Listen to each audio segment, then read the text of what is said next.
If you categorize the best intelligence agencies in the world in today's time, who would you rank like the top 5? They're all.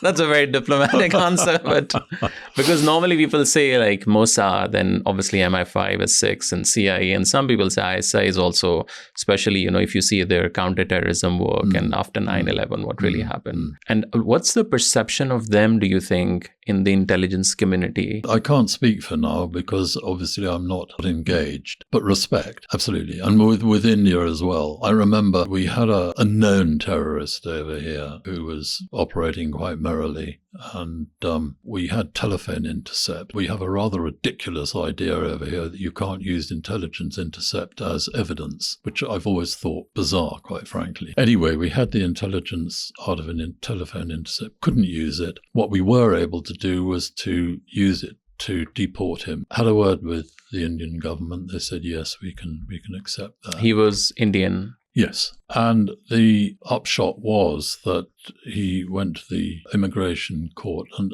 following the ECHR decisions, it was decided that it wouldn't be safe to port him back to India because he might be tortured or killed. So we made an arrangement with India that anyone who was deported back to them in these circumstances would not be mistreated. That was an intergovernmental agreement. And as a former diplomat, I do respect intergovernmental agreements. I thought that was a good way of going about it. Unfortunately, the rules of ECHR, they actually decided that that would not be a trustworthy agreement, which I thought was outrageous, quite frankly. But why? Political. And that's, again, I mean, if one starts to look at the problems we have with ECHR at the moment, I'm a huge fan, massive supporter of the European Convention on Human Rights and the European Court. But I think they've become too politicized. They've overstepped what the idea was at the end of the war, last war, when it was the ECHR was set up, which was actually to provide a legal and legally interpreted framework to protect rights. Politics and the development of a political attitude were not in the minds of the framers.